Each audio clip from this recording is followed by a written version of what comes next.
Hello, one and all, and welcome back to New Cats on the Block. We're in the next episode, next segment here. And I don't know how I'm going to break these down because we're not doing a year of video. We're kind of doing it in pieces. But we're starting off this one here following our shellacking by Texas in the Alamo Bowl with a job offer. A job offer from the Oregon State Beavers, who had a tremendous fall off after losing the national championship to the Miami Hurricanes in the previous season, in case you forgot.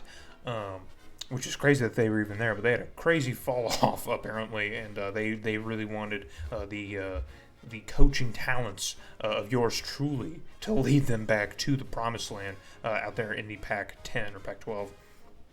But we're going to decline that because, of course, our job is here, our role is here. We need to be here to help lead the Wildcats to prominence, and I'm going to deny every job offer that we get from here on out because it's not the whole point. The point is Northwestern, so that's what we're going to do. As enticing and fun as it would be to take over Oregon State a few years into this, we still have a ton of work to do, clearly, with Northwestern, as we have been embarrassed in back-to-back bowl games that we've played here, and are still looking for our first bowl victory. So Ohio State wins the national championship this year. That is their second in this sim.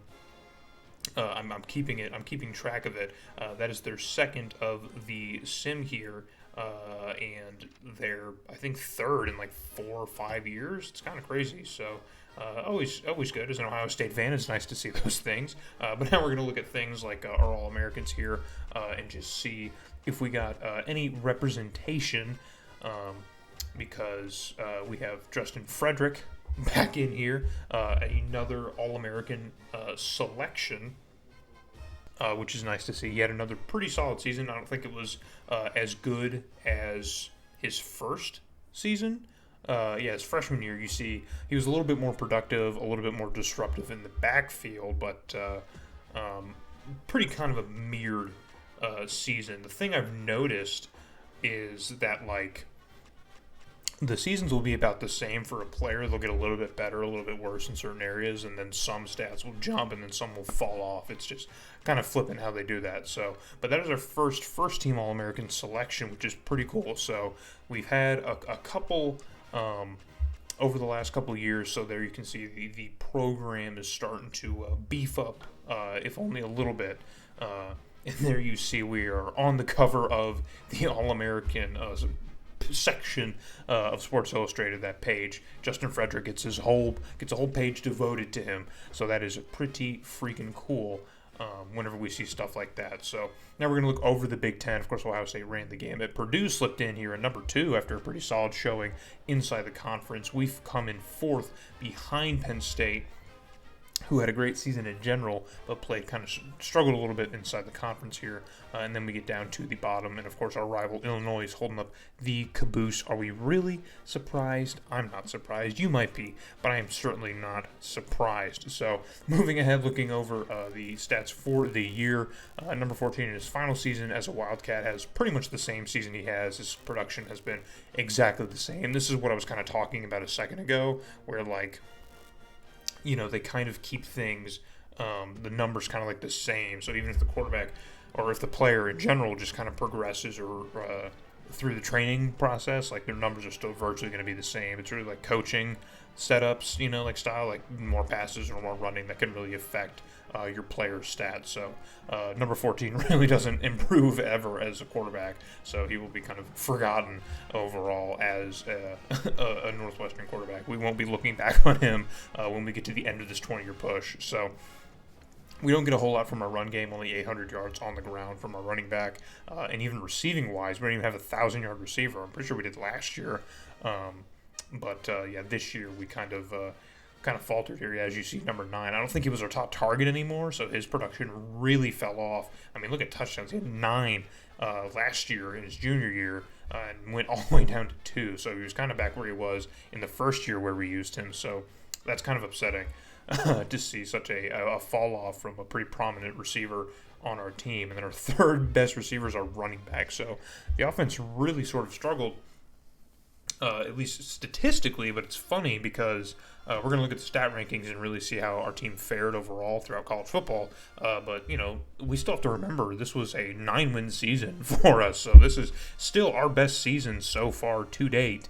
as head coach of the Wildcats, and I feel like we kind of faltered a little bit compared to where we were last year in 2004, finishing off at 8-5. So that is something I guess to kind of put a pin in as we move forward. That's just the wackiness of football, I guess. I don't know. So here I'm looking at the O-line stats, as I said I would. I think in the last video, kind of look at them. You start to see the comparison, in production. Like, look at this. Our right tackle completely fell off. He allowed almost as many sacks, and his pancakes numbers were less than half. So a really bad season for him.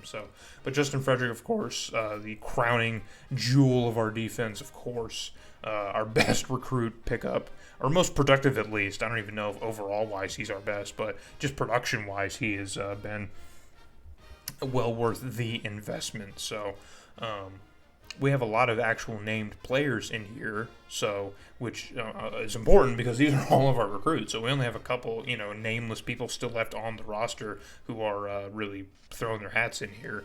But you can see a lot of our recruits are starting to really get busy and starting to make much more prominent and effective roles and places on our defense and on our team as a whole. So all around, we're doing a little bit better, and we have to increase that and keep doing that if we're going to hang in the Big Ten. Because, as I stated just earlier in this video, Ohio State has won their third national championship in like 4 years. So they're not going away anywhere, and we've struggled with some of the bigger teams, some of the bigger programs in our conference, like Wisconsin and I mean, not really Michigan, but yeah, I mean, really just Wisconsin, like Penn State. So we really need to get over the hump. I feel like we're officially at that hump that we can't really get over.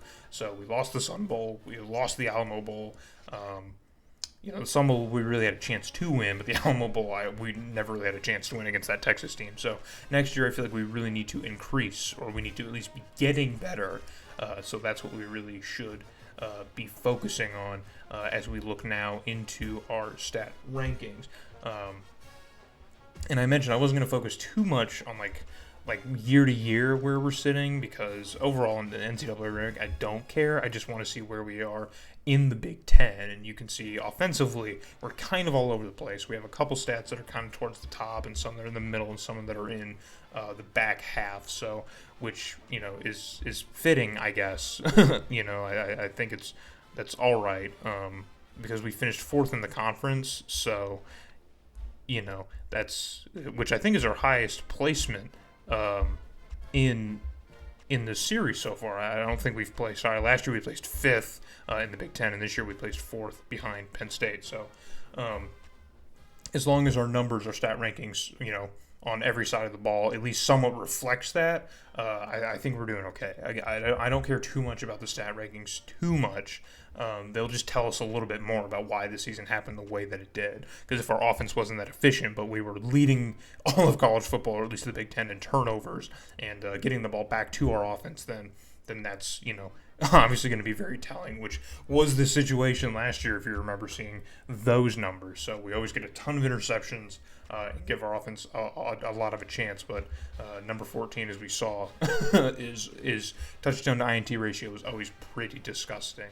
So I threw a bunch of them in year one, and then even the sim wasn't really generous to him. So we're going to move along now into our off-season now, or our second or third. It's, our second off-season now. It gets confusing because we play that first season, and my brain's already just confusing them up. But we're going to move into our second off-season now, see if we can, or no, it is our third. It's our second. Third. Who knows? I'm losing it, man. But, finally, most of the people from year one are officially leaving. We've lost everyone. Our quarterbacks, of course, the receiving core, like all these guys are leaving, which is fine. You can see the numbers kind of flip.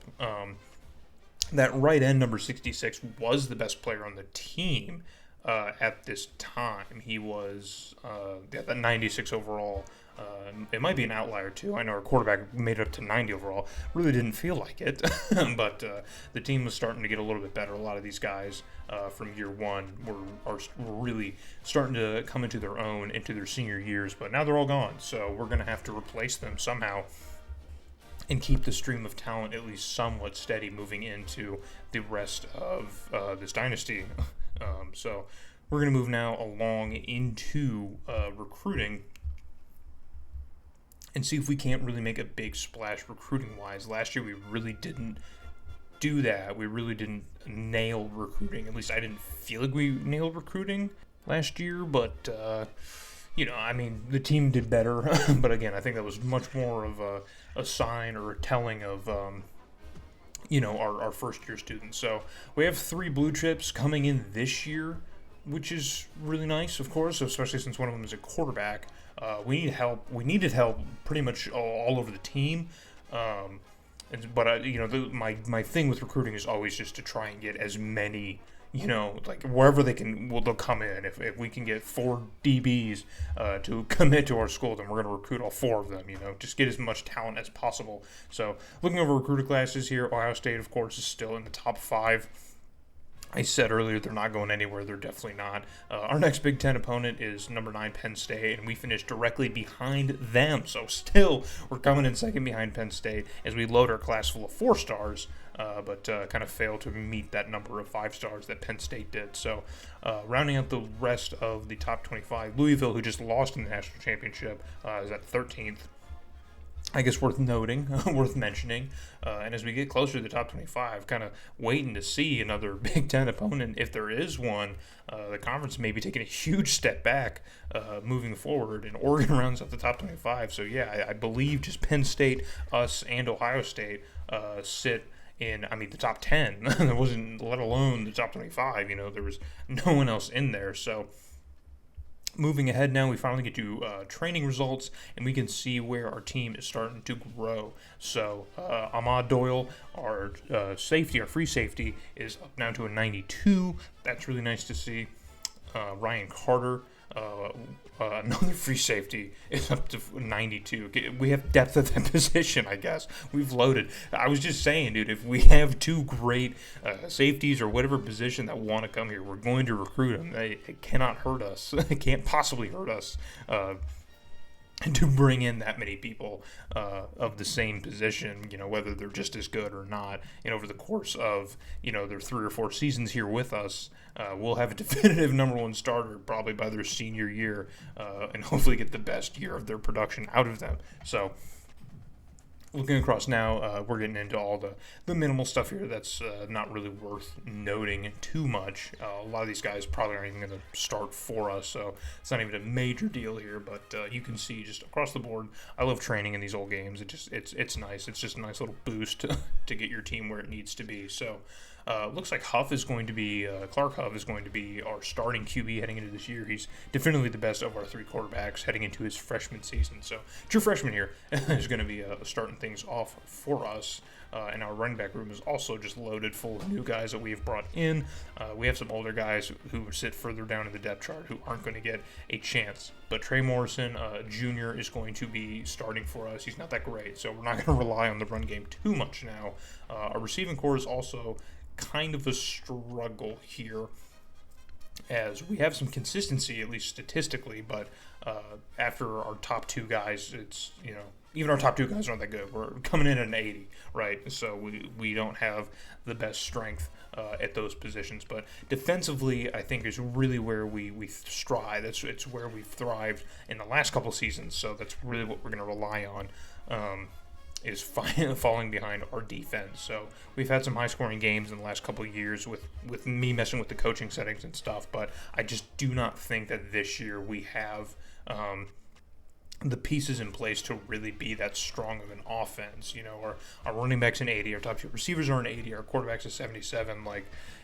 We're coming into this year with a really down offense. So as much as I really want to capitalize on our success from last year, because keep in mind it was also our first season ever finishing ranked. So we have yet to be respected by the coaches poll or media poll in terms of the ranks, year in and year out, because UCLA was right where we were. They had a similar season that we did in 2004, but they were the ones who were ranked, and we weren't. I didn't see nationally where we were. We might have been like 27th or 28th or something, and that loss just kicked us further out. But yeah, last year we finished ranked at 17th, so So we really need to, I would really like to continue that, just continue that. But it seems like our team might be struggling a little bit. We have a little bit of holes on defense too. But I think consistently overall, especially in our secondary, we should have a pretty decent secondary. Of course, we have Justin Frederick, our two-time All-American middle linebacker, who might get moved around here just to kind of even out some of the skill and talent that we have in our defensive positions. Because if Justin Frederick is a 90 at middle linebacker, but we have an 88, and then he would still be an 86 in a left linebacker position, then we'll do that. We'll balance him out to get the most out of these guys, because that's truly what is important for our long-term success, or just heading into the year. So messing now here with the kick returner, I always just go for speed. I don't know what your guys' strategy is. I always just go for speed. Whoever the fastest guy is, I don't even care how low their overall is. But we have a couple fast guys here with Anthony McGrady coming in at 95, leading the team with speed. I love speed, man. Speed in these games is just so key. So we're going to move ahead now into our next season. In the next video, we're going to cover our next season, the 2006 season, and look over our schedule here. And we start off ranked number 18th. So this is our first season ranked in the preseason polls. So things might go well for us. I'm not sure. Hopefully, they're in the next video, New Cats, and we see how we do in the 2006 season.